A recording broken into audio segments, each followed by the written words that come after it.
Hace bastantes clases que empezamos con la ley de Faraday. En las clases fuimos trabajando la idea de que si variaba el campo magnético, se generaba una FEM. Entonces, llegamos a las últimas clases de la semana pasada, donde esa variación del campo magnético podía deberse a la variación de una corriente que estaba atravesando al circuito. Eso podía generar una FEM.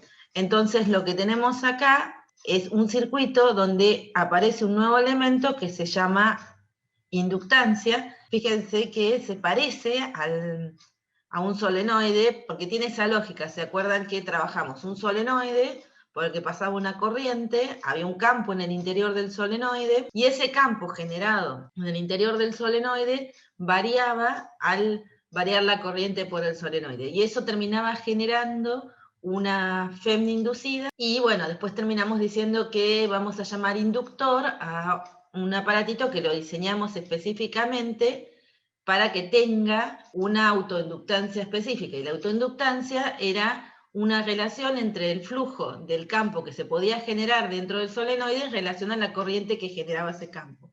Y vimos que esa autoinductancia, como era el flujo sobre la corriente, al final cuando uno hacía las cuentas terminaba dándonos algo que tenía adentro solo las características del aparatito, del inductor, que tiene un solenoide, era la forma del solenoide, el número de espiras, el área de las espiras, el material que podía tener adentro. Nosotros lo tuvimos por ahora solo con aire, entonces el material está caracterizado magnéticamente por Musero, pero bueno, lo que veíamos era que podíamos calcular esa autoinductancia, que si bien la definíamos a través del flujo dividido la corriente que generaba el flujo, nosotros podíamos ver que terminaba expresada en función de los parámetros del inductor, que caracterizaban, tiene un solenoide, los parámetros que caracterizaban al solenoide, y eso tenía las mismas características que tenía un capacitor y su capacitancia, o un resistor y su resistencia, o sea, terminaban siendo algo propio del aparatito. Entonces uno diseñaba un dispositivo que tuviera una autoinductancia específica. La cuestión es que si uno conoce la autoinductancia, como la FEM inducida es menos la derivada del flujo magnético respecto del tiempo, y el flujo magnético lo puede escribir como la autoinductancia por la corriente, y la autoinductancia es una constante, entonces podíamos saber la FEM inducida por este aparatito, el que está pintado de verde, en función de la variación de la corriente que lo atraviesa. Hacemos lo mismo que hicimos con los capacitores. Primero nos preocupamos en ver cómo le calculábamos la capacidad a distintas formas de capacitores, y después nos metimos en un circuito y ya no nos preocupábamos tanto de cómo calcularle la capacidad, sino que sabíamos que ese aparatito tenía una capacidad dada de tantos faradios y uno la usaba. Estuvimos hasta la clase de la semana pasada preocupados de cómo calculábamos autoinductancias.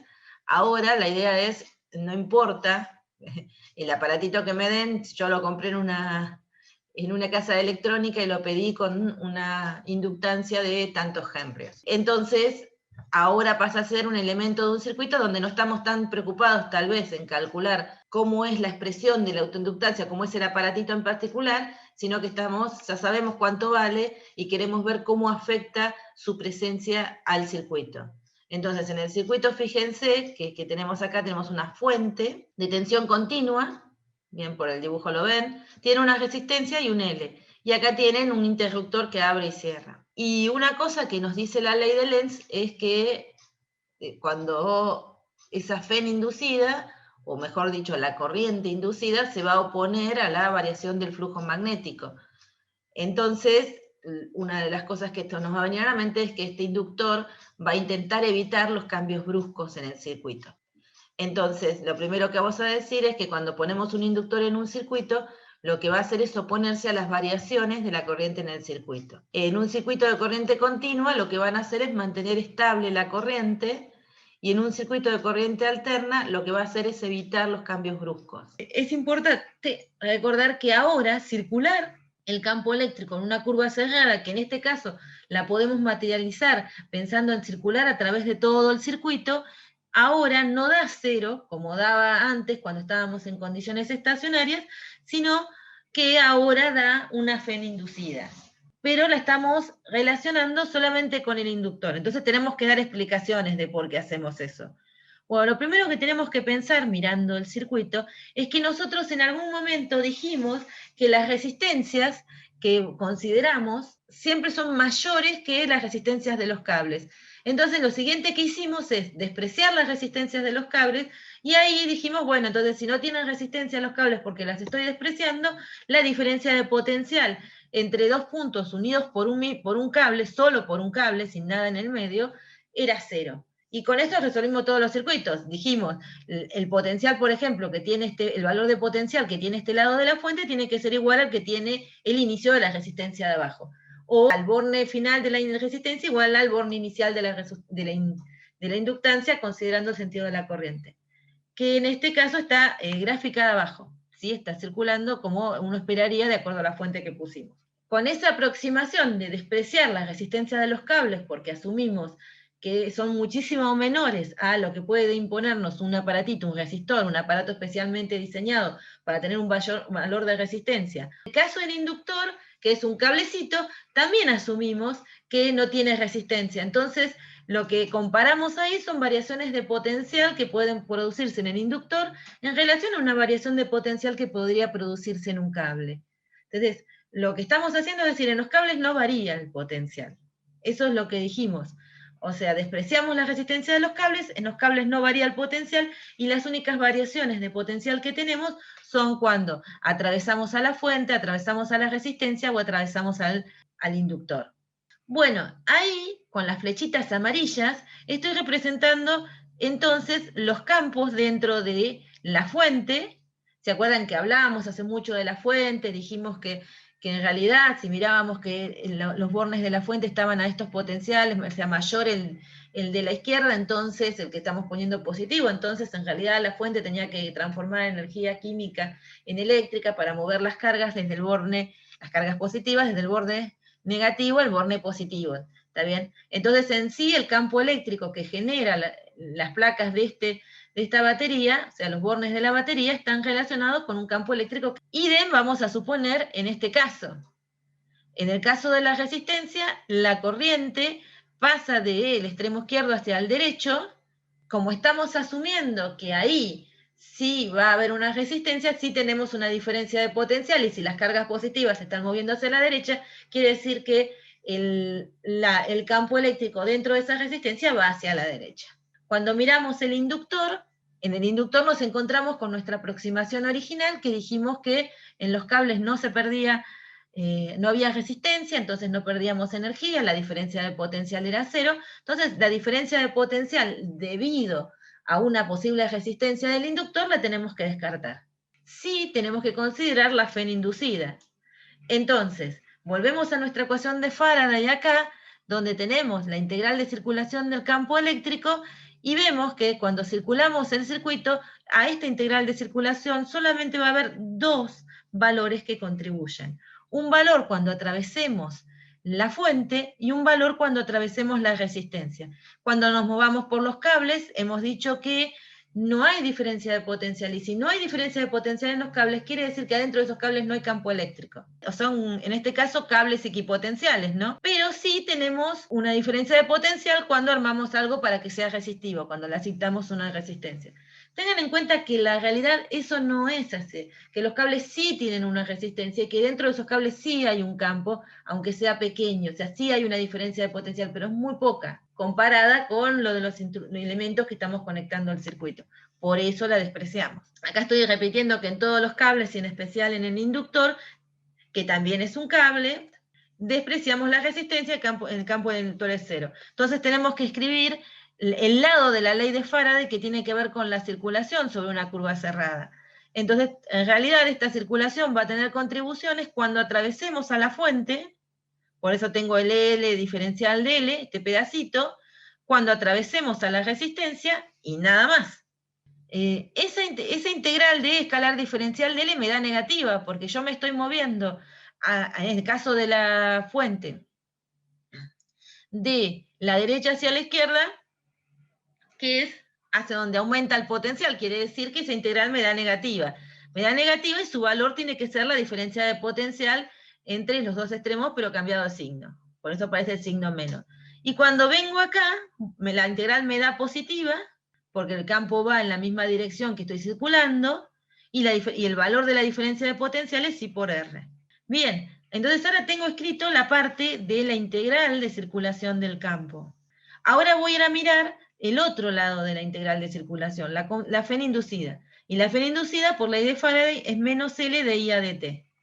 Entonces voy y reemplazo en la expresión, y lo que puedo hacer después es sumar L de I a dt a ambos miembros, bien, entonces me quedaría menos la Fn más I por R más L de I a dt, pero después lo multiplico por menos 1 y llego a esta expresión. Entonces al final uno termina diciendo, miren, es lo mismo, es Kirchhoff, al final sumo las diferencias de potencial y me da 0. Sí, pero no estamos hablando que, es cierto, sumamos las diferencias de potencial y te da 0, pero en realidad está relacionado con que la integral de circulación tiene que ser igual a la Fn inducida. O sea, si yo quería aplicar esta idea, que está bien, directamente a sumar diferencias de potencial, me tengo que acordar que en realidad esta integral tiene un signo menos, si quiero pensarlo como diferencia de potencial. Entonces ahí me aparece un signo menos en la Fn inducida, y ahí también llegaría a esta expresión. Cuestión es que uno al final, cuando termina yendo a resolver los circuitos, termina imaginándose a la Fn inducida como si fuera una fuente más que suma, cuyo valor es menos L de I a dt. Y listo, entonces suma todas las fuentes y ya está, no se hace tanto problema. Pero, o dice, las diferencias de potencial, si entro con la corriente, es menos L de I a dt en la inductancia, menos I por R en el coso, menos Q sobre C en el capacitor. Entonces, la fuente más todas esas diferencias de potencial me da 0 y está. Entonces, por eso muchos libros le dicen, bueno, es directamente aplicar la ley de Kirchhoff, que es la suma de las diferencias de potenciales es igual a 0. Pero el origen en realidad es, o sea, a la circulación del campo eléctrico, o sea, el camino a través de toda la curva no es esto, sino que el camino a través de toda la curva en realidad es esto, y Faraday nos dice que eso tiene que ser igual a la Fn inducida. Antes el camino a través de toda la curva era nada más que esto, porque no teníamos Fn inducida, entonces esto terminaba igualado a 0. Ahora que tenemos Fn inducida, el camino de recorrer todo esto tiene que ser la Fn inducida. Profe, en la Sí. caída de potencial, la caída de tensión, digo, en la resistencia acá termina siendo menor, ¿no? Sí, sí, acá seguís teniendo, fíjate que el campo eléctrico yo lo estoy dibujando de modo que, como lo venimos aprendiendo, con que el potencial acá es positivo y del lado derecho es negativo, que cae el potencial en la dirección de la corriente la tenés dibujada abajo. No sé si se ve el cursor porque es blanquito, a ver si capaz que ahí. Acá tenés la dirección en la que está circulando la corriente, que sería la natural, sale de la fuente y circula en esta dirección, y también elegí integrar el campo eléctrico circulando en la misma dirección. Por eso me da negativo al integrar arriba y me da positivo acá, pero en realidad es pensar que la integral de circulación es menos la diferencia de potencial, si lo pensamos en los tramitos en los que tenemos una circulación de campo electrostático. Tenemos una circulación que podemos asociar a una diferencia de potencial. O sea, es como que uno termina hablando de diferencias de potencial y lo usa para resolver la parte de circuitos de corriente alterna o los circuitos donde tenemos FEN, donde tenemos inductores, y en realidad ya salimos de eso, ya no podemos agarrarnos tan fácilmente de la idea de un potencial. ¿Se acuerdan que yo les dije que la integral de circulación daba 0 y eso nos permitía definir un potencial? Y ahora nos encontramos con que esa integral ya no da 0, entonces no tenemos tanto derecho de definir un potencial. Entonces uno agarra la ley de Faraday y calcula esa circulación, y cuando hace la cuenta de esa circulación le van apareciendo esos términos que aparecían antes cuando teníamos diferencia de potencial, ¿sí? Entonces, a veces en algunos libros tratan de asociar ese campo que está dentro de los elementos, como si, por ejemplo, el campo que está dentro de la fuente y el campo que está dentro de la resistencia es un campo electrostático. En los cables no hay nada, y en el inductor tendríamos el efecto de la variación de una corriente que nos lleva a una Fn inducida. O sea, estamos usando Faraday y estamos abandonando un poco la idea de diferencia de potencial, porque en realidad no es tan válido hablar de eso, ¿sí? O sea, lo hacemos porque, por una parte, por pensar esa analogía de decir, bueno, está bien, dentro de la fuente en realidad puedo pensar en un campo electrostático dentro de la resistencia, lo puedo pensar, pero no es tan así. O sea, si somos más formales, si nos ponemos en serio a ver qué es lo que pasa, ya hablar de diferencia de potencial es un poco menos creíble, digamos, y tendríamos que agarrarnos bien de la ley de Faraday, bien calcular la circulación del campo eléctrico donde lo hay, de acuerdo a la aproximación que yo he tomado, y a partir de ahí ver que llego al final a una ecuación que se parece a que yo hubiera dicho sumo las diferencias de potencial. Entonces después voy a seguir haciendo abuso del lenguaje y toda la clase de hoy voy a estar hablando de sumo y resto de diferencias de potencial. Claro, pero en realidad estamos trabajando con los campos formalmente, ¿no? No, estamos trabajando, en realidad estamos viendo cómo podemos calcular esa circulación que está acá arriba. Bien, en los lugares donde sí hay campo, y el otro lado tiene que ver con la ley de Faraday. Lo que nos muestra la inductancia es lo que tiene que ver con la ley de Faraday. Otra cosa que es interesante decir acá es que en realidad también podríamos suponer que hay algo inducido, porque al fin y al cabo la corriente varía a lo largo de todo el circuito, y el circuito como una espira cuadrada, en este caso, también tendríamos que pensar que se tiene que inducir algo, porque está cambiando el flujo del campo magnético de esa espira cuadrada. Bueno, eso también lo despreciamos frente al efecto del inductor. ¿Se entiende? Todas las aproximaciones que estamos haciendo, que no son malas, son válidas para un circuito. O sea, al elegir que los cables no tienen resistencia, estamos eligiendo que el campo eléctrico solamente va a ser distinto de cero dentro de la fuente, dentro del resistor, y si hubiese un capacitor, dentro del capacitor. Bien, y en los cables no tendría campo eléctrico, serían equipotenciales donde no tenemos ningún esfuerzo para mover una carga, que eso lo dijimos, ¿no? Que tomamos diferencias de potencial igual a cero entre dos puntos unidos por un mismo cable. Lo hacíamos, no sé si éramos tan conscientes de lo que estábamos haciendo. Eso no lo sé, ¿éramos conscientes de lo que hacíamos? Lo último que dijiste, no entendí. Lo último que dije, espera que ahora me tengo que acordar que fue el último que dije. Lo que dije era que nosotros somos como esclavos de nuestras propias aproximaciones. Entonces, cuando nosotros dijimos que despreciábamos la resistencia de los cables frente a la resistencia de los resistores, eso lo hicimos, ¿se acuerdan? Cuando empezamos a hablar de corriente y armamos circuitos, dijimos, bueno, sí, primero hablamos de corriente y nos preocupaban las resistencias de los cables. De hecho, hasta hicimos la cuenta de cuánto era la resistencia de un cable. Pero el paso siguiente fue definir resistores. Dijimos aparatitos específicos para tener una dada resistencia. Y cuando los definimos y los metimos en un circuito, dijimos, bueno, no, pero comparado con la resistencia de un resistor, la resistencia de un cable es muy pequeña, la voy a despreciar. Cuando la despreciamos, tomamos la decisión, entonces ahí tomamos una decisión que fue despreciar la resistencia de los cables, implica que los cables son equipotenciales. Si los cables son equipotenciales, obviamente no hay diferencia de potencial entre dos puntos conectados por un único cable. O sea, el cable solo, ¿sí? No puede haber nada en el medio, el cable conecta un lado con el otro. En el caso, por ejemplo, si quieren mirar acá, el cable que conecta a este lado de la fuente y el que empieza en el inicio de la resistencia tiene que tener todo ese tramo el mismo potencial. Entonces nosotros dijimos, sí, está bien, ahí no tengo caída de potencial, y cuando hicimos Kirchhoff empezamos a sumar las diferencias de potencial que tenían que ver con la fuente, con la resistencia, y si había un capacitor, con el capacitor. Pero todo esto implicaba que solamente iba a haber campos dentro de la resistencia, de la fuente, y si hubiese un capacitor dentro del capacitor. ¿Éramos conscientes de eso? Que decir que los cables tenían una diferencia de potencial cero nos decía que dentro de los cables no había campo al despreciar la resistencia. Sí, supongo que estamos aproximando eso, y no es así, ¿no?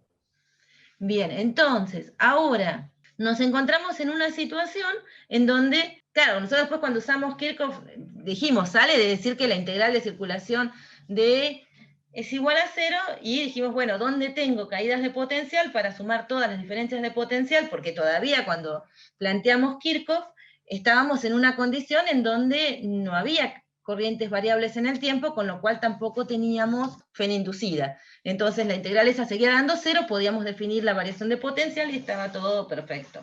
En este momento en el que ponemos inductores, cuando miramos transitorios, nos vamos a encontrar con que se va a inducir una FEM. O sea que la circular a lo largo de todo el circuito no nos tiene que dar cero. Entonces, aplicar Faraday acá implica necesariamente asumir que dentro del inductor, en realidad lo que yo tengo es una FEM inducida, y que eso va del otro lado de la integral de circulación. Después a los efectos prácticos uno, después, o sea, en los libros tratan de rescatar Kirchhoff para simplificar las ideas, sobre todo los de física general, que es donde se ve más la parte de circuitos. En general, los libros de física general tratan de no meterse tanto con la ley de Faraday de esa forma, entonces la explicación que tratan de darles es pensar en diferencias de potencial y asignar una diferencia de potencial a la inductancia cuando ustedes ingresan con el sentido de la corriente. Y esa diferencia es menos L de I a de T. Entonces dicen, bueno, considerando ese término, estaríamos salvando la ley de Kirchhoff. Pero formalmente la parte de circulación solamente tiene que ver con la fuente o sea, tiene que ver con el tramito donde sí hay campos eléctricos. Bueno, la cuestión es que podemos tener más de un inductor en un circuito. Entonces, si tenemos más de un inductor, tenemos que ver, porque por ahí puede ser que podamos simplificar el circuito. Entonces, primero lo que vamos a aclarar, que cuando tenemos más de un inductor, vamos a suponer que están lo suficientemente alejados como para que el flujo de uno de esos inductores no altere al otro. O sea, porque si no, tenemos que poner además en el circuito la inductancia mutua, que también la vimos semana pasada. Creo que mucha bola no me dieron porque estaban esperando los repasos, pero había una espirita dentro de un solenoide y nos preocupábamos qué le pasaba a la espirita si cambiábamos la corriente en el solenoide y qué le pasaba al solenoide si cambiábamos la corriente en la espirita. La espirita estaba dentro del solenoide, así que era imposible decir que el flujo del solenoide no iba a afectar a la espira o que la espira no iba a afectar al solenoide. Acá lo que vamos a suponer es que los dos inductores están separados, de modo que el flujo de uno no altera, no llega a pasar a través del otro inductor en forma suficiente como para que nosotros tengamos que preocupar por una inductancia mutua. Entonces los consideramos como inductores por separados, cada uno de ellos va a producir una FEM, bien, producto de variaciones de flujo dentro de ellos. Entonces los podemos tener en serie o en paralelo. Entonces vamos a hacer las mismas cuentas que hicimos antes con capacitores y resistencias para ver qué se hace cuando tenemos inductores en serie e inductores en paralelo, que obviamente no están un aparatito dentro del otro, de modo que tengamos que preocuparnos por la inductancia mutua. Entonces, si tenemos en serie, tenemos que pensar que el efecto de los dos se va a sumar. Entonces, la fe en total, entre los extremos de un punto a la izquierda y el último punto a la derecha, tiene que ser la suma de las dos FEN inducidas en los dos inductores. Ahora, cada una de esas FEN inducidas las puedo escribir como menos la autoinductancia por la derivada de la corriente respecto del tiempo, por las variaciones de la corriente respecto del tiempo. Entonces, la FEN 1 es menos L1 de I a de T y la FEN 2 es menos L2 de I a de T. Obviamente la misma corriente está atravesando a las dos, así que son la misma variación de corriente, con lo cual yo la puedo sacar a factor común a la de I a de T, y esto me termina quedando como que la FEN inducida que yo vería por los dos inductores es menos la suma de las autoinductancias de los dos inductores por la variación de la corriente que pasa a través de los dos. Entonces, la conclusión es que yo podría escribir a esa FEN como menos una L equivalente, que es la suma de las dos autoinductancias, por la derivada de la corriente respecto del tiempo. Entonces, cuando están en serie, se suman. Y yo ahí puedo reemplazar a estas dos como si fuera una sola, con una L equivalente, que es la suma de las L's, las inductancias de los dos elementos. Al costado tenemos en paralelo, y acá ya tenemos el dibujito de una corriente. Supónganse que estos dos extremos vamos a medir la diferencia de potencial que establecen estos dos por variaciones de la corriente I que está llegando a ese elemento.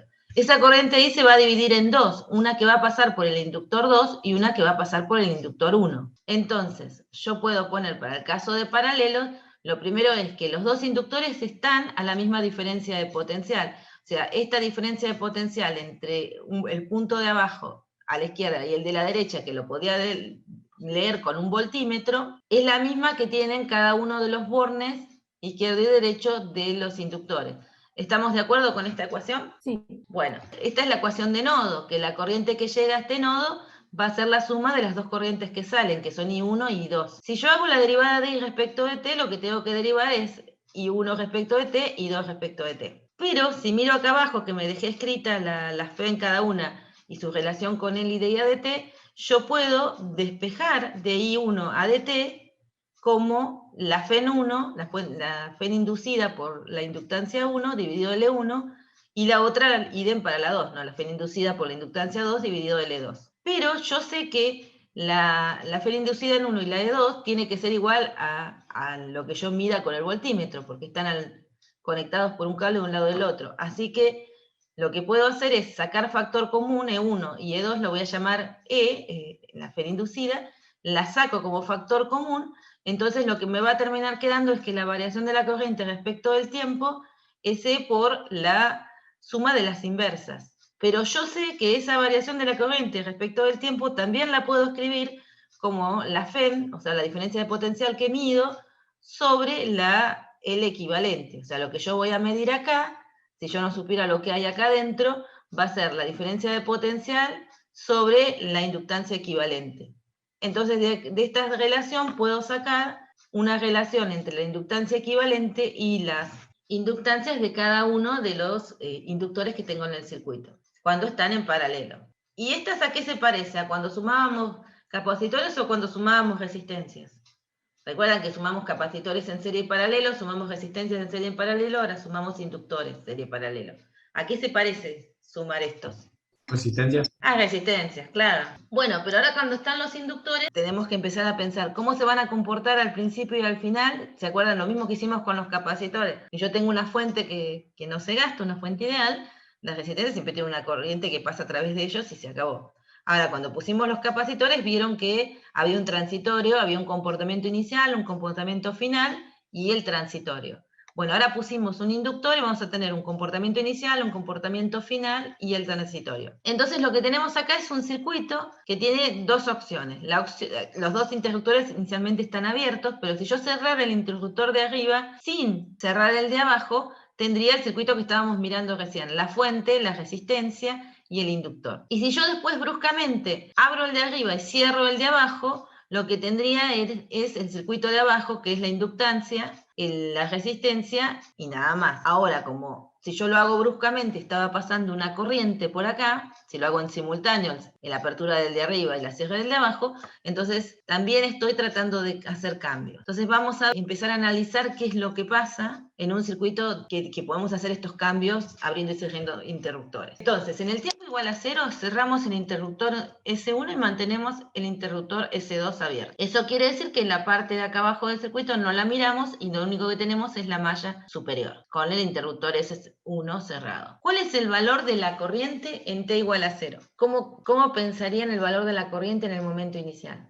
Para saber cómo nos imaginaríamos en un circuito el momento inicial y cómo haríamos la cuenta con la malla justo en el momento inicial. ¿Qué va a hacer el inductor cuando intentemos establecer la corriente? O sea, vamos a empezar así. Si yo cierro el circuito, va a intentar establecerse una corriente. ¿Estamos de acuerdo en eso? Sí. Bien, si intenta establecerse una corriente, quiere decir que va a variar el flujo a través del inductor. Si la corriente va de 0 a algún valor, va a querer variar el flujo adentro del inductor. ¿Sí? ¿Qué creo? Imagínate, lo volvamos a las clases de la semana pasada o si quieres la anterior, que también lo hablamos. Supongo que se va a oponer la corriente general inductor a la que corre por el circuito. Claro, en realidad, sí. O sea, va a intentar, porque en realidad ni siquiera lograste establecer la corriente. Acabas de cerrar el circuito, estás en el T igual a 0, es el momento en el que cerrás, estás intentando establecer la corriente y el inductor, como dicen ustedes, intentaría oponerse. La corriente que pasa por el circuito es una sola. Va a intentar, en este caso va a intentar oponerse generando una FEM, que si estuviese solo el inductor generaría una corriente opuesta, ¿no? Pero como está en el circuito y estás intentando establecer una corriente, el inductor lo que va a hacer es generar una diferencia de potencial, él que intente oponerse a esa variación de flujo a través de él. Entonces, si cerramos el circuito, va a empezar y va a intentar empezar a circular una corriente. Si empieza a circular una corriente, en el momento entre que están de corriente cero hasta que van hacia un valor, el inductor va a empezar a ver un cambio de flujo a través de él. Eso va a generar una FEM, bien. En este caso, que hay una corriente atravesando, va a generar una FEM. Sí, en algunos libros, ahora que me doy cuenta, a veces lo piensan como una corriente inducida que se restan. Y yo lo pienso más como que genera una FEM que se va a oponer a la que está queriendo generar la corriente. Pero sí, esa lógica creo que ahora que me acuerdo en algún libro te lo explica como una que se opone a la que está, pero que es máxima de alguna forma, porque la FEN inducida, porque es el momento que más quieren generar un cambio, que están en el 0 y quieren que todo arranque. Entonces, si pensado por una FEN inducida muy grande, o por una corriente inducida grande, ¿cuánto les daría la corriente total en el circuito? La que estamos tratando de establecer. ¿Lo vamos a lograr? ¿Vamos a lograr establecer la corriente con esa oposición del inductor? No quieren ni arriesgar. A ver, vamos por partes, porque esto es importante que se entienda. Estamos entendiendo que el inductor se va a oponer a eso. O sea, si no estuviera el inductor, inmediatamente se establecería una corriente. ¿Bien? Que ustedes la sacarían con la ecuación de malla. Pondrían la FEN menos I por R igual a 0 y sacarían la corriente. ¿Sí? No habría ningún problema. Ahora, estando el inductor, tienen esto de que intentar cerrar el interruptor va a generar un aumento, o sea, una aparición de una corriente que va de 0 a un valor. Eso genera un aumento del flujo magnético a través del inductor. Eso genera una FEN inducida, y si quieren pensarlo como una corriente inducida opuesta a la que quiere establecer la fuente, también lo pueden pensar, si eso los ayuda. La cuestión es que en ese momento, ¿vamos a lograr en ese T igual a 0 establecer una corriente? ¿O tendremos que esperar? Supongo que sí, pero que no va a ser, o sea, que va a ir aumentando de a poco.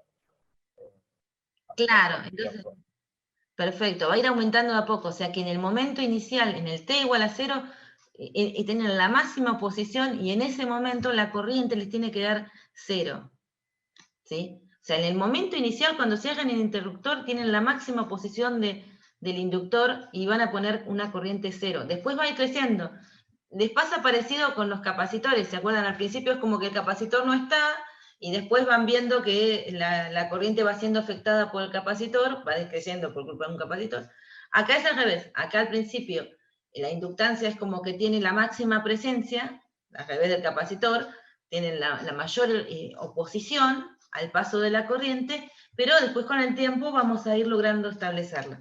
Pero en el momento inicial sabemos que es 0, entonces tienen que pensar, si tuvieran que resolver un circuito de malla nodo, y le preguntan en el momento inicial, cuando cierran el interruptor, cuando no había ninguna corriente circulando, tienen que pensar que justo este lado es como un interruptor abierto, como un cable cortado. Esa sería lo que tienen que imaginarse si tienen que resolver un circuito en el momento inicial. Bueno, ahí tenemos escrita la ecuación. En un momento sería S1 cerrado, está bien. Entonces lo que tienen ahí es que, como la corriente es 0, el término de menos I por R no les aparece, y pueden despejar a la variación de la corriente respecto del tiempo como la FEN sobre L. ¿Sí? O sea, en el momento que cierran tienen la máxima posición, porque es el momento en el que más rápido quieren variar la corriente. Entonces, con la máxima posición del inductor, en ese momento T igual a 0 no circula corriente. Si ponen la ecuación de malla, como I es igual a 0, tachan el término de I por R y pueden sacar la variación, la razón de cambio de la corriente respecto del tiempo, como la fuente sobre L, despejándola de acá. O sea que depende de L, lo cual tiene lógica, ¿no? ¿Qué tanto va a poder variar la corriente? En el momento inicial, tiene que depender del valor de L que mide qué tanto se puede oponer el inductor. Cuando más grande es L, más chica es la variación de la corriente, porque más se opone el inductor a que se genere esa corriente. ¿Sí? Lo ven desde esta ecuación, que si aumentan el L, más chica va a ser la variación de la corriente. Bueno, eso se ve directamente, pero la lógica es porque el inductor, al tener un L más grande, se puede oponer con más intensidad, de alguna manera, a la variación de la corriente en el circuito. ¿El primer condición la tenemos? ¿O quieren que la repita? Se entiende, se entiende. Bueno, gracias. Bueno, nos podemos preguntar la diferencia de potencial en la resistencia, y esto es fácil, como no hay corriente, la diferencia de potencial es 0, ¿sí? Acá están, bien que le pusimos A, B y C, son los bornes de la resistencia y del inductor. Y acá, como no circula corriente en el momento inicial, entonces la diferencia de potencial en la resistencia es cero, por eso también la anulamos de la ecuación de Maya. Cuando ha pasado un tiempo muy largo, ¿cuánto esperan que dé la corriente cuando ya pasó mucho? Fíjense en algo muy interesante, interesante, ¿no? Nosotros, el inductor se opone a la variación de la corriente, pero la variación de la corriente ocurre igual. Entonces, como dijimos, va a ir aumentando en este caso. ¿Qué esperan que pase cuando haya pasado muchísimo tiempo? Que la corriente se estabiliza.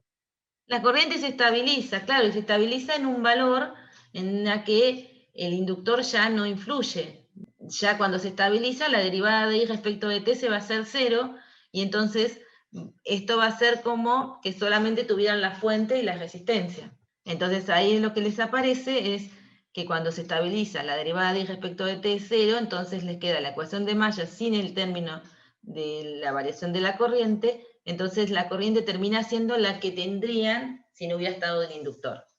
Por eso es que una de las cosas que dijimos al principio, que dijimos bien, era que se oponía a cambios bruscos, estabilizaba la corriente. Y en este caso les queda la corriente final independiente de L. O sea, el establecer la corriente, o sea, las variaciones de la corriente van a depender del L, cuando más grandes sean, más lento se va a variar la corriente, pero la corriente final no va a depender del L. O sea, la vamos a alcanzar algún día, en algún momento, pero algún día no, son relativamente rápidos. Pero la vamos a alcanzar en algún momento, pero solamente va a depender de R. Entonces, las lógicas acá, cuando piensan en un circuito en el momento inicial y en el momento final, en el momento inicial al inductor lo pueden pensar como si fuera un cable abierto, porque ahí es donde no pueden hacer pasar corriente en el momento inicial porque tienen la mayor oposición del inductor, y en el momento final lo pueden pensar como un cable, porque no hay ninguna resistencia, no hay ninguna diferencia de potencial del inductor, porque ya la corriente se estabilizó a través de él, ya no hay variaciones de flujo a través de él. Bueno, esto era la parte inicial y final, el tema es, o sea, los comportamientos inicial y el asintótico. Ahora lo que tenemos que ver es qué pasa en el medio, mientras se carga, ¿bien? Entonces, este es un circuito, se llama RL, ¿te acuerdan cuando vimos capacitores eran los RC? En serie están el R y el L. Volvemos a nuestra ecuación de Maya, y ahora lo que vamos a hacer es empezar a acomodarla porque es una ecuación que ven que aparece I y la derivada de I respecto de T, o sea que tenemos que agrupar variables, es una ecuación a variables separables, tenemos que agrupar de un lado todo lo que tenga que ver con I y del otro lado todo lo que tenga que ver con T e integrar. Entonces lo que voy a hacer es eso nada más. Ven que dividí por R, después resté menos L de I a de T a ambos miembros, por eso me aparece esto, y después dividí por R, ¿no? Y ahí me quedó.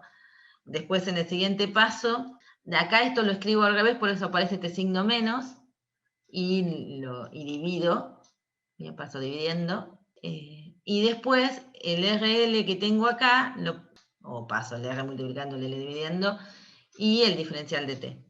Está mal decir paso, ¿no? Eso es cosa muy de secundaria, pero si no tengo que estar diciendo multiplico por R a ambos lados, divido por L a ambos lados, o sea, ustedes entienden lo que hago, ¿no? Lo único que tienen que ver acá es que esto, acá saqué factor común, un signo menos que me quedó, lo dejé de este lado, entonces esto me quedó I menos la fuente sobre la resistencia, y eso pasé dividiendo, y acá me había quedado un 1, pasé el dt, pasé la R, pasé el L.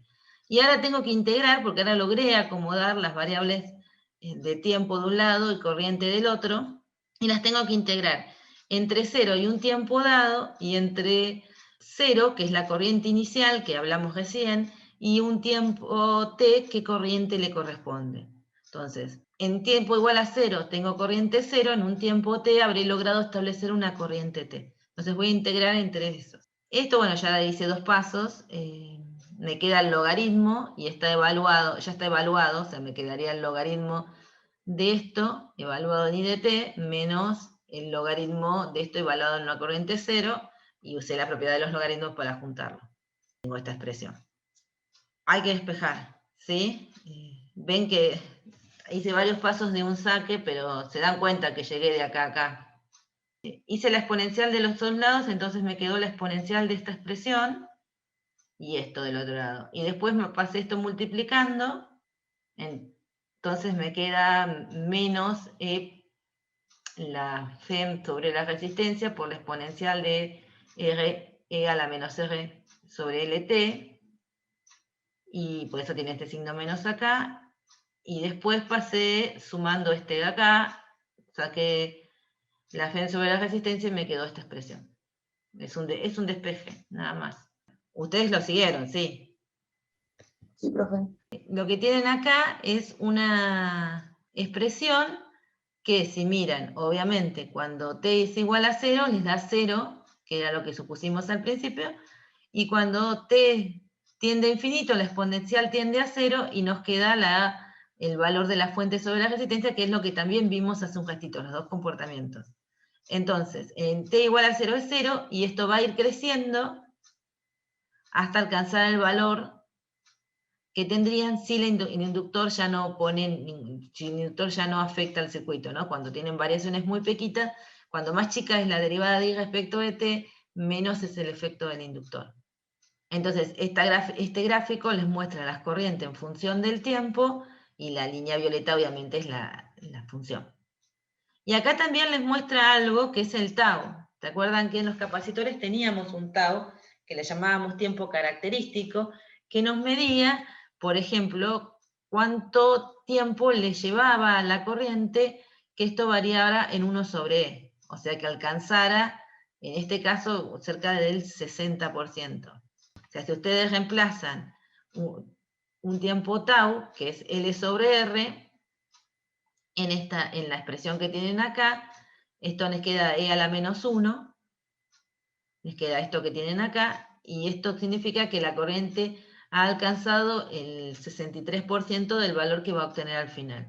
Y bueno, después uno hacía la cuenta que con 2 tau alcanza el 86 y con 3 tau alcanza el 99, entonces uno dice, bueno, más o menos con 3, 4 tau uno está seguro que tenemos en la carga, ha alcanzado el valor final de la corriente en el circuito. O sea, es una medida que nos dice cuánto tiempo le lleva a mi circuito a alcanzar el valor final. Lo que apareció recién era si se cumple el análisis preliminar, que ya se los dije que sí, porque si ponen t igual a 0, esto les da 1, o sea que el paréntesis les da 0, y la corriente inicial es 0, y si ponen t igual a finito, esto da 0, y la corriente final es la corriente que tendrían si el inductor no estuviese.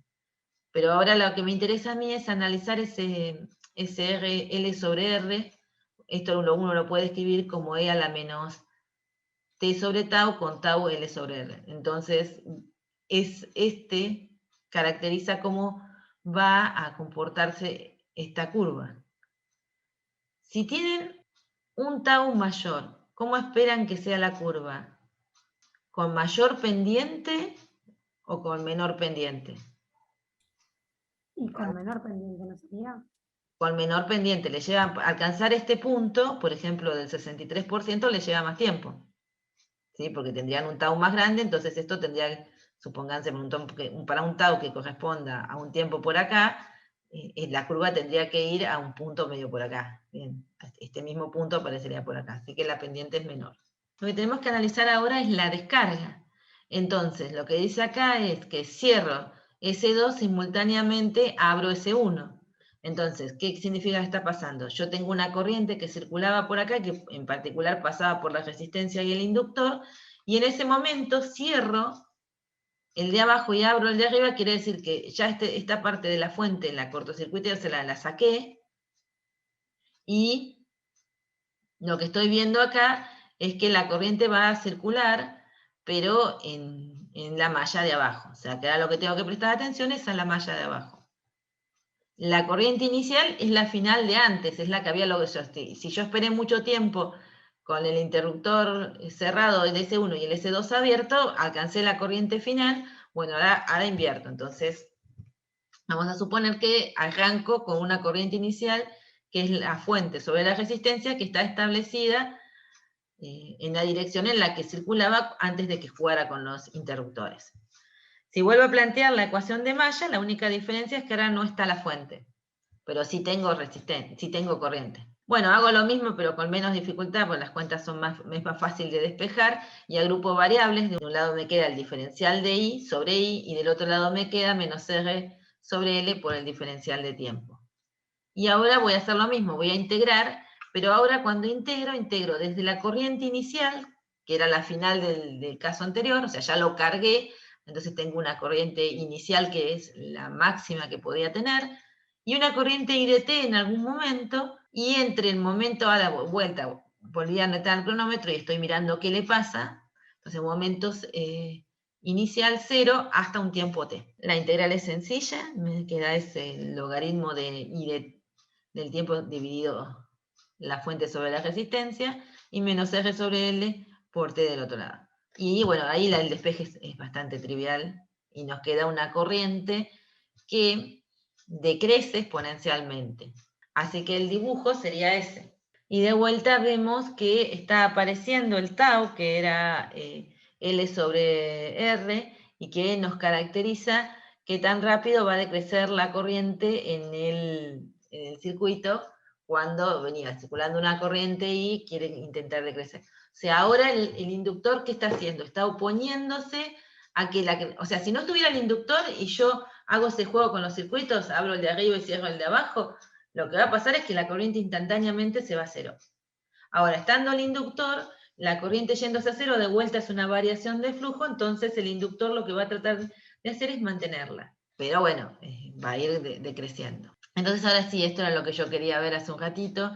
Arriba volvemos a tener los circuitos con el cual podemos hacer la carga del inductor y la descarga del inductor. Ahora vamos a ver a qué nos referimos, porque es carga de energía lo que estamos haciendo. Tenemos un circuito de esta forma, el mismo que venimos analizando.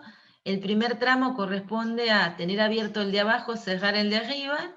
Entonces empezamos como a querer cargar el inductor, que significa alcanzar la corriente máxima, la FEM sobre la resistencia. Y luego hacemos el juego de abrir simultáneamente el S1 con cerrar el S2, y comienza a descargar el inductor, o sea, comienza a decrecer la corriente. Y la pregunta es, la curva A o la curva B, ¿a cuál de estas corresponde el que tenga mayor resistencia? A la A. A la A, bien, porque mayor resistencia es un tau menor. Bien, entonces eso significa que más rápidamente va a ir hacia el valor máximo, el asintótico. Y para un R dado, ¿cuál de las curvas corresponde al mayor L? A la B. A la B. Bien, porque un mayor L significa un mayor tau, entonces más tiempo le lleva a alcanzar los valores asintóticos. Bueno, se fue, pero estamos. ¿Todos de acuerdo con esto? Antes de ir a juntar capacitores e inductores. Pregunto. ¿O alguien necesita alguna aclaración? ¿Están muy perdidos, chicos? No, yo voy bastante bien. Bueno, que los demás también, los demás que están en silencio. Bueno, la cuestión es que ahora lo que vamos a hacer es ven que tenemos otro circuito distinto. Fíjense que tenemos una fuente que se conecta a un capacitor y a un inductor, pero están en paralelo el capacitor y el inductor. Y tenemos acá interruptores que nos van a permitir jugar. Por ejemplo, si yo cierro el S2 y dejo abierto el S1, lo que va a pasar es que voy a cargar el capacitor. ¿Sí? Ahora, si abro el S2 y cierro el S1, el capacitor y el inductor van a quedar juntos. Así que el capacitor va a querer establecer corriente, el inductor se va a oponer, pero cuando esté establecida la corriente y el capacitor esté completamente descargado, va a querer ir a cero la corriente, pero entonces el inductor también se va a oponer a eso. Entonces, básicamente va a haber una especie de comportamiento oscilatorio. Por eso se llama oscilaciones del circuito LC. Este comportamiento oscilatorio es un ideal, porque en realidad los circuitos tienen un valor de resistencia, así que las oscilaciones no son al infinito, pero vamos a suponer despreciable la resistencia de los cables, del capacitor y el inductor, y de la fuente, o sea, todo ideal, entonces vamos a tener oscilaciones. Entonces, paso 1, cargamos el capacitor, cerrando el interruptor S2, bien, cerramos el de acá arriba, cerramos este. ¿Cuál es el valor de la corriente una vez que se haya cargado el capacitor? O sea, cierro este y mantengo este abierto. ¿Cuál será el valor de la corriente en la malla de arriba? La de abajo obviamente no tiene corriente porque está abierto el interruptor S1. Cuando el capacitor esté cargado. No vayamos... ¿Cómo? 0. 0, perfecto. Ahora escribo eso. Abrimos S2, o sea, abrimos el interruptor de arriba y cerramos S1. Entonces ahora lo que nos queda es la malla de abajo, que es el capacitor y el inductor, con una corriente que es 0. ¿Cuál es el valor de la corriente inicial? O sea, conectamos el de arriba y lo dejamos hasta que el capacitor quede cargado, quedó con corriente 0. Ahora, desconectamos la fuente, sería básicamente la idea, y conectamos el capacitor al inductor al cerrar el interruptor S1. ¿Cuánto esperamos que valga la corriente en el momento inicial? Si el capacitor está cargado. 0. 0 también. Vamos a hacer otra pregunta. Esta es la ecuación de malla. Viene en la condición, en la última condición, ¿no? Que nos quedamos, cargamos el capacitor, desconectamos la fuente, tenemos un capacitor cargado conectado a una inductancia. Entonces, si vamos a la ecuación de malla, la FEN no me aparece, y lo único que me va a quedar ahí es la parte que tiene que ver con el inductor y la parte que tiene que ver con el capacitor. ¿Sí? Si nosotros asumimos una circulación que fuera la misma que teníamos cuando cargamos el capacitor, entonces el capacitor se escribe como menos Q sobre C. Inductancia siempre va a ser menos L de I a de T.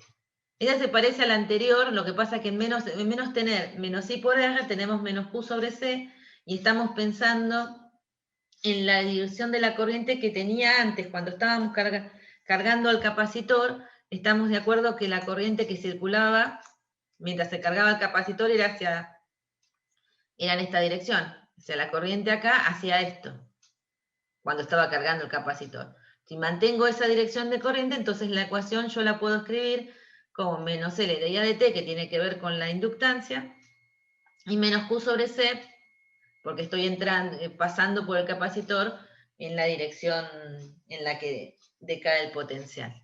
Y eso es igual a 0, no hay más en el circuito. Ahora, esta ecuación la puedo acomodar. Primero la multiplico todo por menos 1 para que se me vayan los signos.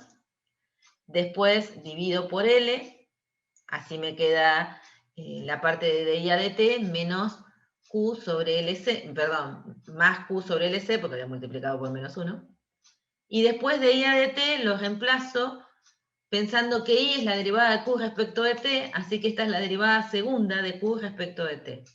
¿Se dan cuenta entonces cómo llego de la ecuación de malla a reescribir a la ecuación de malla? ¿Es la misma ecuación? Profe, Yo me repetís perdí. lo del paso. Uy, perdón. No, yo me perdí en el pasaje. En el pasaje, mírate, fíjate, esta es la ecuación de malla, ¿estamos de acuerdo ahí? Sí, Si multiplicamos por menos 1 les quedaría L de I a de T más Q sobre C. sí, Si divido por L, me va a quedar de I a de T más Q sobre CL. Ya tengo este término de acá. bien, ¿Sí? Vamos a ver. Ahora, me acuerdo que I es la derivada de Q respecto de T. Entonces, bien, sí, la derivada de Q respecto de T, derivada respecto de T. Derivada segunda de Q respecto de T. bien, falla. Sí, ahora sí. ¿Todos? Bien, pero acá nos queda, ahora no tenemos una ecuación a variables separables, porque me aparece la derivada segunda y la variable, o sea, me aparece la derivada segunda de Q y me aparece Q. Entonces no puedo trabajarlas como la otra vez, despejo para un lado para el otro e integro. Pero esta ecuación, que es una ecuación de segundo grado, es una ecuación diferencial, la solución la conocen porque la han venido viendo, por lo menos la vieron, en general uno la tienen que haber visto con los resortes, es muy parecida. ¿Se acuerdan? Las oscilaciones eran de esta forma, derivada segunda y tiene una solución que es de la forma, una amplitud por el coseno, o el seno, pueden usar cualquiera de las dos, de omega t más un desfasaje. Esto lo recuerdan, de física general 1 la tienen que haber visto como oscilaciones, en las oscilaciones de los resortes. De hecho, todo esto van a volver a aparecer esas ecuaciones de las oscilaciones de los resortes ahora con esto.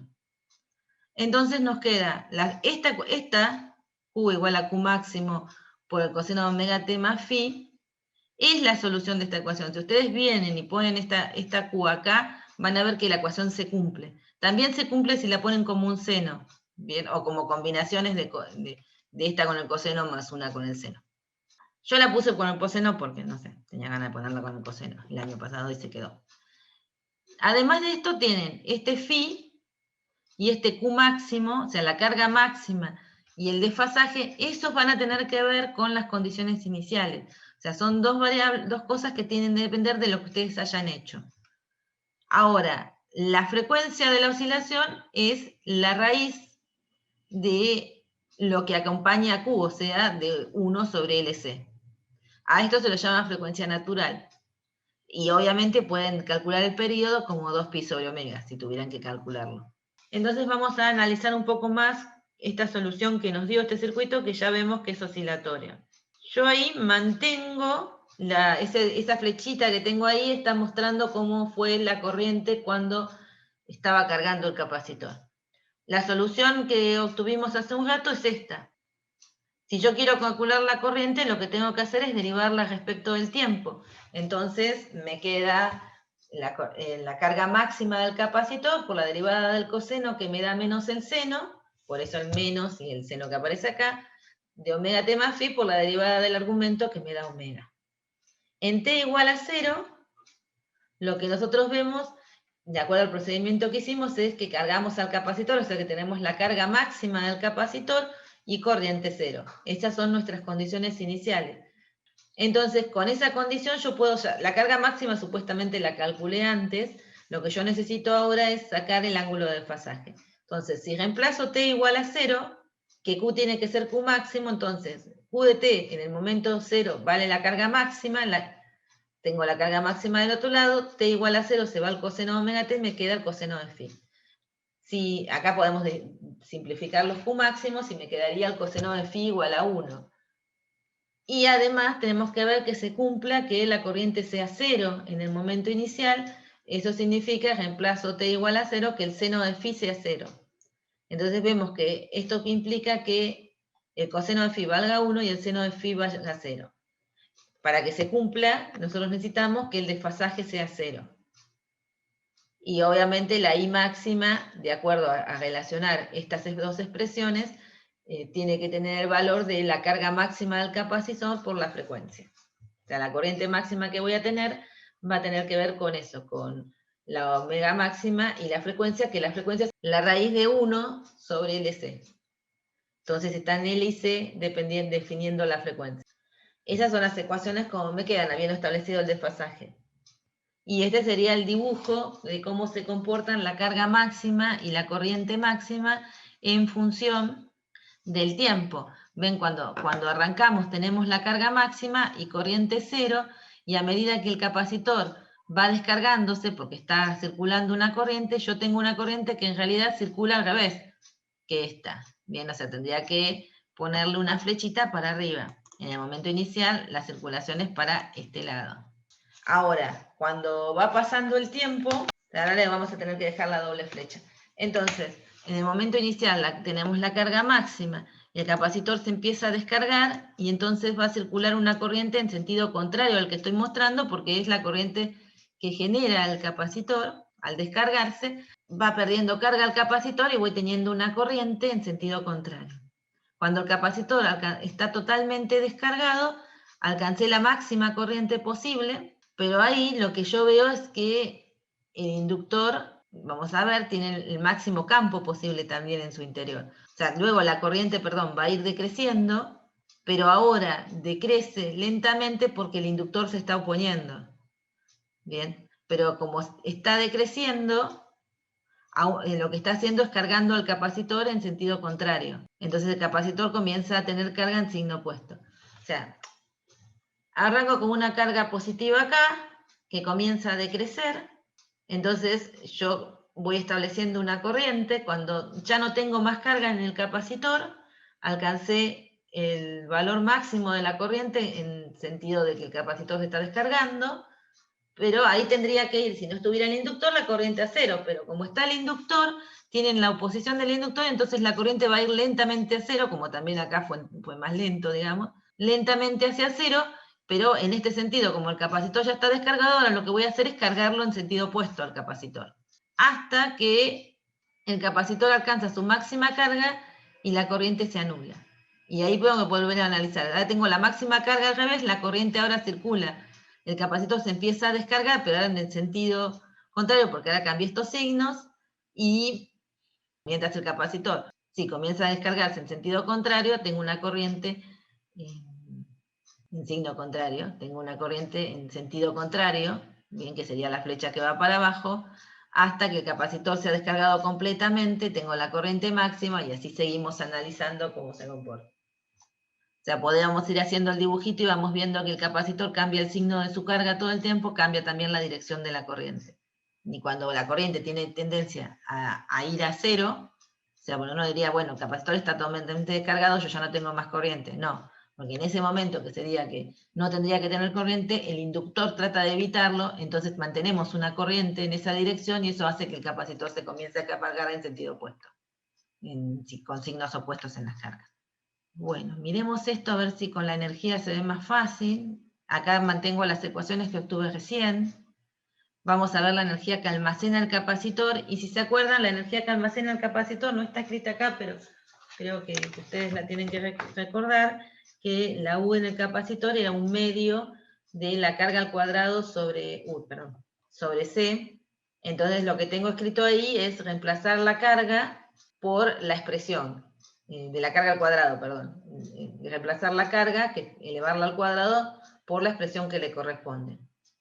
O sea, esto de acá, por si no lo recuerdan, U en el capacitor es 1C. Esa sería la expresión. Entonces lo que hacemos es reemplazar la carga en esa expresión y tenemos esa es la energía almacenada en el capacitor en un dado momento, un momento cualquiera. Ahora vamos por la... yo sabía que me iba a pasar eso. Ahora vamos por la del inductor. La del inductor era un medio de L por I al cuadrado, reemplazo la I que tengo, la elevo al cuadrado, entonces me queda esta expresión. Entonces ahora lo que vamos a hacer es seguir para ver, porque en cualquier momento podemos tener una u otra o ambas al mismo tiempo, o sea, los momentos intermedios, podemos tener carga máxima en corriente cero o viceversa, pero también podemos tener estados intermedios donde tengamos alguna carga y alguna corriente. Entonces la energía tiene que ser la suma. Pero la energía en el inductor yo la puedo escribir viendo que la I cuadrado máxima la habíamos obtenido hoy como la carga máxima al cuadrado por omega cuadrado, y omega cuadrado es elevado al cuadrado la raíz de 1 sobre LC, así que te queda omega cuadrado es 1 sobre LC, entonces reemplazo omega cuadrado y nos queda Q cuadrado sobre LC, y eso lo pongo en el lugar donde aparece I máxima. Entonces me queda que la energía almacenada en el inductor es un medio por 1 sobre C por Q cuadrado máximo seno cuadrado de omega t. Y si sumo las dos expresiones, lo que me va a dar es esto. ¿Por qué? Porque yo saco, si sumo UC más UL, un medio de 1 sobre C, Q máximo al cuadrado lo tienen los dos, o sea que saco factor común, y lo que me queda es sumar el coseno cuadrado más el seno cuadrado que me da 1. Entonces, esta sería la energía total que tengo en cualquier momento, o sea que puedo tener toda en el capacitor, toda en el inductor, o la del capacitor y la del inductor se tienen que sumar para mantener esa energía total. O sea, no tengo este circuito no disipa energía, porque los dos elementos que tengo conectados en el circuito almacenan energía, no disipan. Recuerden que les dije al principio que no tengo resistencia, que estoy asumiendo que todo es ideal, que no tienen resistencia ni la fuente, ni el inductor, ni el capacitor, ni los cables. Entonces acá lo que tenemos es un dibujo, pero ahora que representan las energías en el capacitor y en el inductor. Ven que cuando la del capacitor da 0, arriba los ceros de la del capacitor corresponden a los máximos del inductor, y los ceros de la energía en el inductor corresponden a los máximos de energía almacenada en el capacitor. Que es consistente con esto, ¿no? Los ceros de corriente eran consistentes con cargas máximas en el capacitor, independiente del signo. Entonces vamos a ver acá cómo es que se almacenan estas energías, dónde están quedando esas energías. Entonces, el dibujo es feo, pero lo que tenemos que ver acá es relacionar las energías, pero con los campos que están dentro del capacitor y el inductor.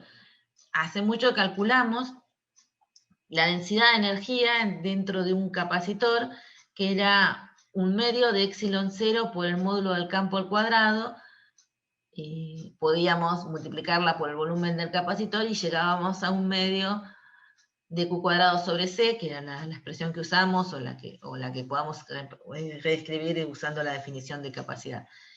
Y hace poquito calculamos la energía almacenada en el campo magnético, que era 1/2 de 1 sobre mu 0 por el módulo del campo magnético al cuadrado. Así que si tenemos un campo magnético, dentro del inductor hay una energía almacenada.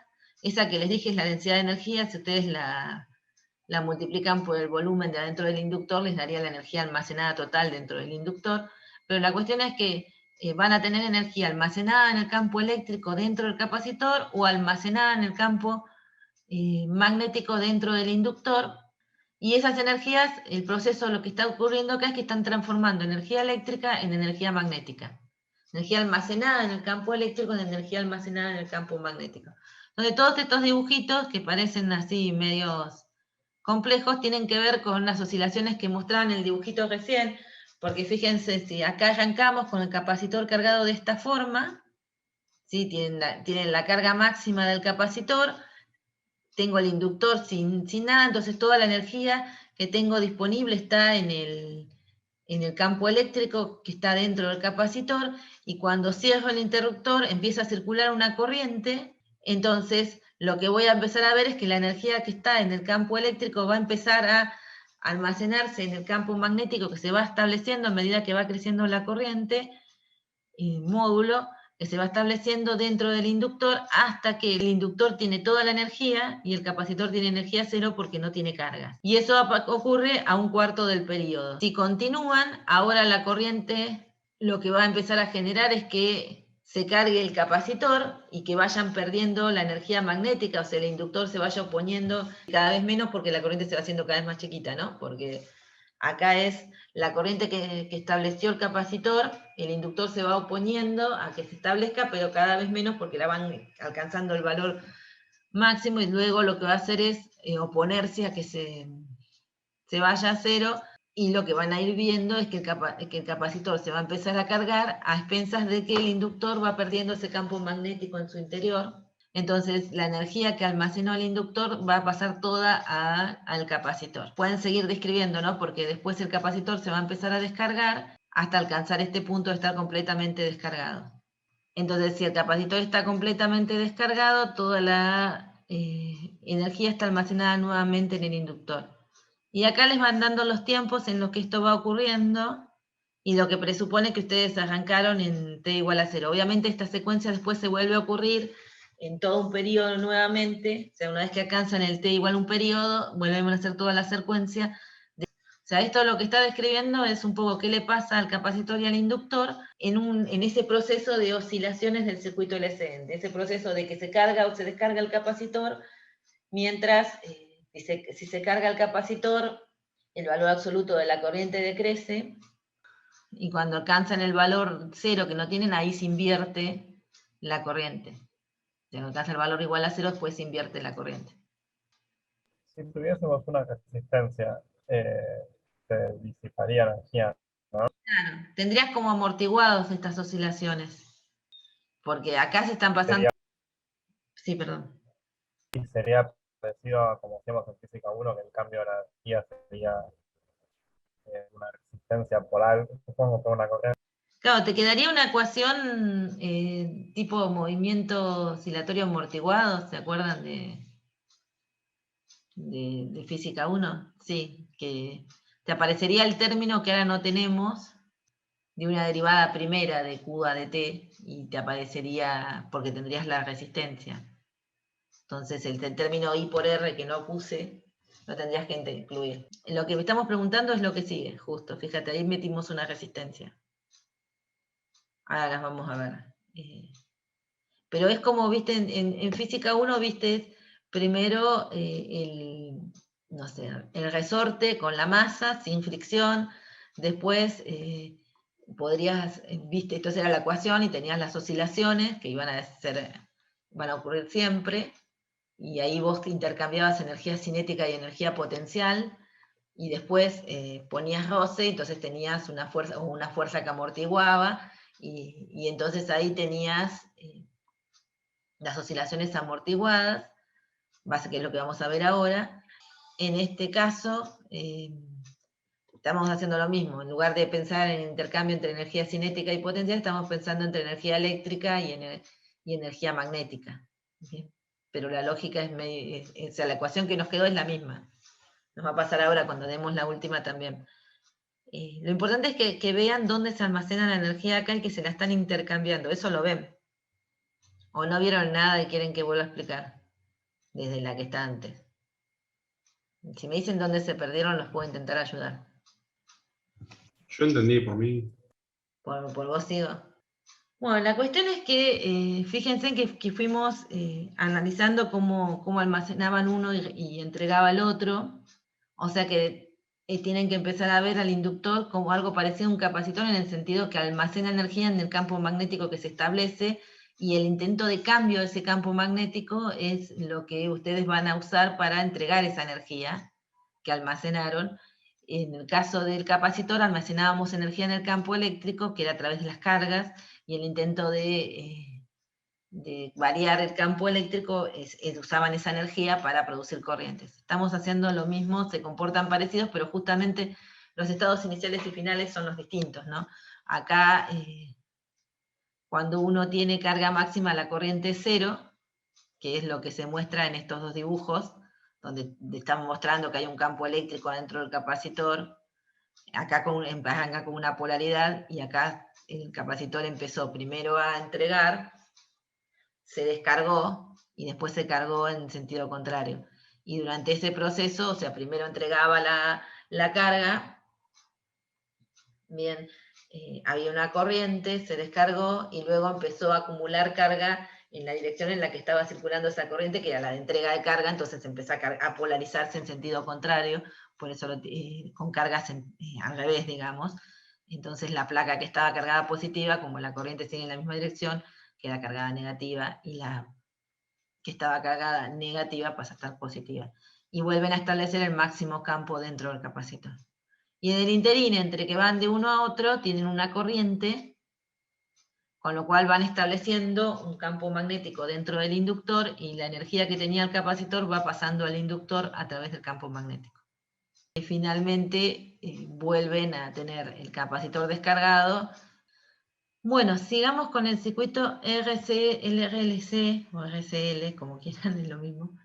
Esto de vuelta es parecido a lo que teníamos antes, o sea, uno puede poner, si miran la malla de abajo, cuando está cerrada, lo que tienen es un capacitor, una resistencia y una inductancia.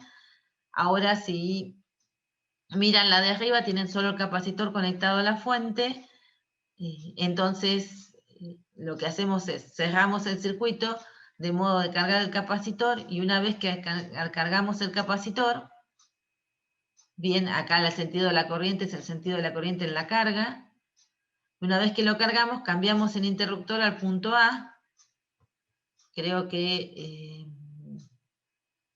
lo que ocurre acá es que cambiamos el interruptor al punto A, entonces lo que hacemos es sacar la fuente y dejar el capacitor capacitor cargado, conectado a la resistencia y la inductancia.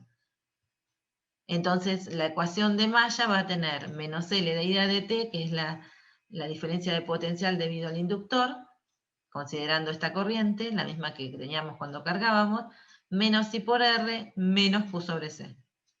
Bueno, ahí me sale. Profe, ahí tengo una duda yo. Sí.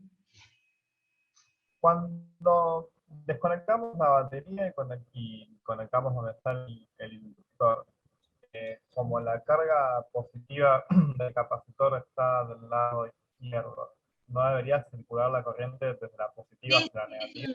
es un tema de para justificar. O sea, vos, ¿te acordás que uno puede suponer que la corriente circula para donde uno quiere? Sí, uno por comodidad, digamos, deja el mismo sentido y es consistente con eso, pero, digamos, Esto lo les, que sucede. les hice ruido, pero seguramente ustedes ni lo notaron, porque también es algo que a mí me marea un poquito. Cuando hicimos el circuito RC, yo quería que les apareciera el signo de la corriente que circulaba en sentido contrario. Pero para que me aparezca que circula en sentido contrario a cuando se cargaba el capacitor, necesito seguir imaginándome que la corriente circula como cuando se cargaba. Eso cuando hicimos el circuito RC hace un montón, cuando vimos la parte de circuitos, en la primera parte, yo les hice la carga y descarga de un capacitor conectado a una resistencia y aparecía el tau, que lo hice porque ustedes iban a ver circuitos RC en la parte experimental, los que hacen la parte experimental, física experimental 3. Entonces les resolví el circuito RC. Y la cuestión era que si yo quería que ustedes vieran que la corriente circulaba al revés, necesitaba reescribir la ecuación pensando en que la corriente seguía circulando como cuando cargué el capacitor, entonces vos haces toda la cuenta y te aparece un signo menos. ¿Bien? Entonces ahí digo, ven, la corriente circula al revés. Y en ese momento les dije, bueno, si la hubiesen puesto circulando del otro lado, o sea, para el lado correcto, no les hubiese aparecido el signo menos. Pero guarda, no se confunden, miren que la corriente va a circular al revés en el capacitor que cuando se cargó. Acá pasa lo mismo, mantuve la corriente en la dirección en la que supongo que ocurre, o sea, en la que circulaba cuando lo estaba cargando, y después cuando resuelvo las ecuaciones me tiene que dar una corriente negativa, bien al revés. Es más que nada eso. ¿Te acuerdas que cuando les dijimos que resolvieran circuitos, les dijimos, bueno, si tienen que poner corrientes, no se preocupen si le dejan para dónde va, porque cuando resuelven todo sale el signo correcto y les dice para dónde va? Bueno, me agarré un poquito de eso para reescribirlo. Por eso les hago el dibujo con la I en esa dirección, para que sepan cómo estoy planteando la ecuación de malla, cómo estoy suponiendo yo la corriente para plantear la ecuación de malla. Obviamente, cuando la resuelva me tiene que dar una corriente al revés, así que también podría haber hecho eso. ¿Sí? ¿Aclaré la duda? No sé si te aclaré la duda o te confundí. Bueno, sigo. No sé dónde está el chico. Supongo que está. Está bien, entonces yo supuse una circulación de corriente en esta dirección, entonces si la corriente circula así, circulo yo también la malla en la misma dirección, tengo menos I por R, menos L de I a de T, y cuando vengo acá, menos Q sobre C. Multiplico todo por menos 1, y me queda esa ecuación. Bueno, acá de vuelta vuelvo a reemplazar que I es de Q a de T, entonces me queda de Q a de T acá, y acá me queda la derivada segunda de Q a de T. Y era lo que recién les decía, si pongo una resistencia, me va a aparecer el término que está relacionado con I, que es un término con la derivada primera de Q. Entonces esta también es una ecuación diferencial de segundo orden que no puedo separar las variables, y las soluciones las tenemos que encontrar, pero no me voy a meter a encontrarlas. Lo que les voy a definir son algunas cosas que tienen que ver con el régimen. Acá se definen dos parámetros. Uno es el omega 0, que es el mismo omega que teníamos antes, que es la frecuencia natural del sistema. Y el otro es el alfa, que es el factor de amortiguamiento, que es R sobre 2L. Entonces, lo que termina pasando es que las soluciones van a depender de la relación entre alfa y la frecuencia natural. Si alfa cuadrado es menor a la frecuencia natural al cuadrado, tenemos un régimen subamortiguado, que las soluciones de este tipo, tenemos una parte que tiene el coseno de una frecuencia por tiempo más phi, donde aparece la frecuencia natural y lo que está relacionado con la presencia de la resistencia, y un factor exponencial que tiene el factor de amortiguamiento, al alfa, esto sería E a la menos alfa t, y esto lo que les da es que la carga, si bien oscila como oscilaba en el LC, ahora tenemos este exponencial que marca estas líneas punteadas, que sería lo que modula a la oscilación, y que dependen del valor de la resistencia y del inductor. Cuando dan iguales, lo que tenemos es un régimen crítico o críticamente amortiguado, donde directamente vemos la exponencial. Que una constante, A y B son constantes, lo mismo que phi, son valores que se determinan a partir de las condiciones iniciales, que yo podría haber puesto acá, que tengo una carga máxima en t igual a 0, qué corriente tengo, qué carga tengo, todo va a depender de cómo conecte esas cosas, ¿no? Si yo tengo el capacitor simplemente cargado y lo conecto a la resistencia IRL, o si lo conecto manteniendo eso que hacíamos hoy con los interruptores, que trato de evitar que la corriente se anule cuando corto. Entonces, si tengo una corriente pasando por el capacitor, va a ser otra condición. Eso va a determinarme los valores de A, phi y B. En el caso de que tenga un... O sea, dependiendo de cómo sean la resistencia, la inductancia y el capacitor, esta ecuación, si yo reemplazo cuánto vale alfa y cuánto vale omega 0, me da una relación entre el valor de la resistencia y el cociente entre la inductancia y la capacidad, y si me da igual, entonces voy a ver que está amortiguado críticamente, o sea que me da una exponencial decreciente. Si me da mayor, está también amortiguado, me da la suma de dos exponenciales, donde aparece el factor de amortiguamiento y la frecuencia, pero el que me sigue dando oscilatorio todavía es para valores de R que son relativamente pequeños, digamos, son menores a el cociente entre LC. Entonces ahí todavía veo un amortiguamiento, y fíjense que cuando más chiquito sea el factor de amortiguamiento, menos voy a ver esta exponencial, o sea, esta exponencial va a amortiguar menos a la amplitud de la oscilación. Con lo cual, cuando tengo R igual a 0, la exponencial me da 1 y me queda el comportamiento oscilatorio. Me queda lo que ya habíamos obtenido cuando no teníamos resistencia.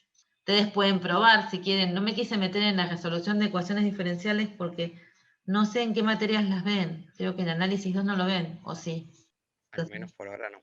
Claro, entonces no me quise meter, porque tampoco es la intención de que resuelvan las ecuaciones diferenciales, salvo las de variables separables que las pueden despejar, aplicar las condiciones iniciales. Frente directo esto ya no es que es difícil, te los puedo explicar si quieren, pero o sea, no era mi intención que las resolvieran, sino que vieran que la presencia de resistencia, que esta resistencia podría ser la resistencia de los cables o la resistencia, o sea, nunca la R es completamente cero, pero si la única que consideramos la resistencia de los cables es muy chiquita, entonces la amortiguación no la vamos a ver casi. Ahora, si tenemos el capacitor o el inductor tiene una resistencia destacable, o pongo yo un resistor, bueno, ahí ya voy a ver la amortiguación. Cuando más grande es la resistencia, más se va a amortiguar el comportamiento al punto que después pierdo las oscilaciones. En los dos últimos es tan grande que pierdo las oscilaciones. Pero esto es lo mismo que el resorte sobre una mesa con fricción, o el que les explicaban. O sea, de un resorte en donde ustedes piensen que están perdiendo, que están amortiguando el movimiento. Creo que eran esos comportamientos de las puertas los que evitan que las puertas se golpeen, que las cierran despacito. Esos eran las oscilaciones amortiguadas. Y lo que tenemos que ver mañana es agregar a esto, a una oscilación, porque tenemos capacitores e inductancias. Amortiguada porque tenemos resistencia, una fuerza impulsora, que sería ahora meter la FEM dentro del circuito, pero no una FEM constante, sino una fuente que varía con el tiempo. Y eso era el caso de oscilaciones forzadas. Y eso los tenemos que ver mañana, los tenemos que analizar mañana. Bueno, no sé si tienen preguntas, si los María, yo me quedo con lo que no me... Tengo una duda, los C, B, C y D, o sea que están en los cosos. ¿Hay alguna forma de sacarlos? Claro, o sea, primero tenemos que saber cuál de los regímenes toca, dependiendo de qué capacitor, resistencia y inductancias pusiste. Mirando estas relaciones que tenés acá en la llave, vos podés saber cuál de las ecuaciones va a ser la solución de tu ecuación diferencial. ¿Sí? Si vos tenés, por ejemplo, que R es menor a 4L sobre C, entonces la solución de tu ecuación diferencial va a ser esta. de la cual vos no conoces ni A ni Phi. ¿Bien? Entonces, ¿qué haces? Lo que necesitas es saber qué pasó al principio. ¿Viste cuando resolvimos hoy uno, que sacamos cuánto valía Phi? Dijimos, bueno, al principio la corriente inicial era 0, porque yo jugué con los interruptores. Habíamos hecho, espérate, es lo mismo que hicimos hoy en una de por acá atrás. Hay que llegar. Acá, ¿ves?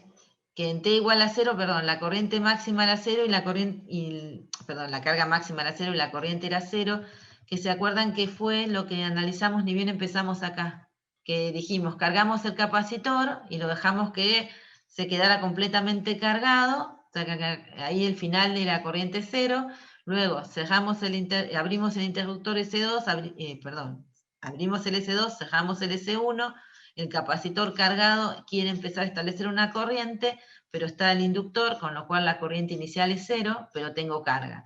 Entonces, cuando fuimos a resolver esto, pusimos para sacar cuánto valía Phi y cuánto valía I máximo salía la ecuación, pero para sacar cuánto valía Phi, nosotros dijimos, bueno, en T igual a 0 tenía cargado el capacitor y no había circulando corriente. Bueno, eso es lo que tenés que usar acá si la condición fue esa cuando arrancaste.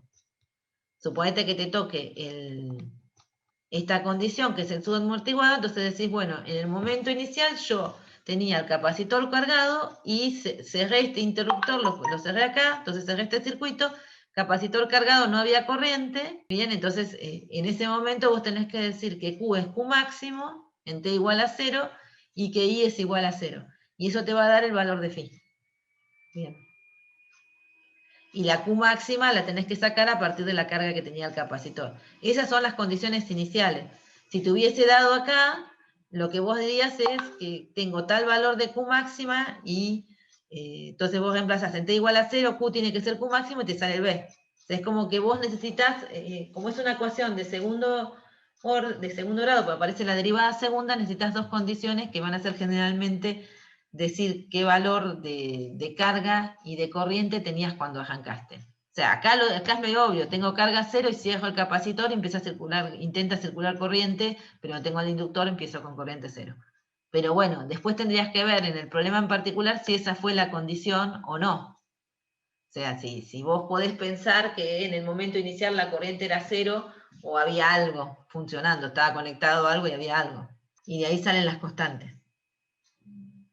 Eso también se hacía en general uno cuando resolvían los resortes, tenían que decir si lo habían estirado, entonces sabían la amplitud inicial, que en este caso sería la carga máxima, por analogía, y tenían que decir si cuando lo estiraron, simplemente lo soltaron, entonces tenía velocidad 0, entonces eso es equivalente a corriente 0 acá, o le dieron en un empujoncito, ¿está bien? Entonces ahí el empujoncito le da una velocidad inicial y tenían que decir para dónde era el empujoncito.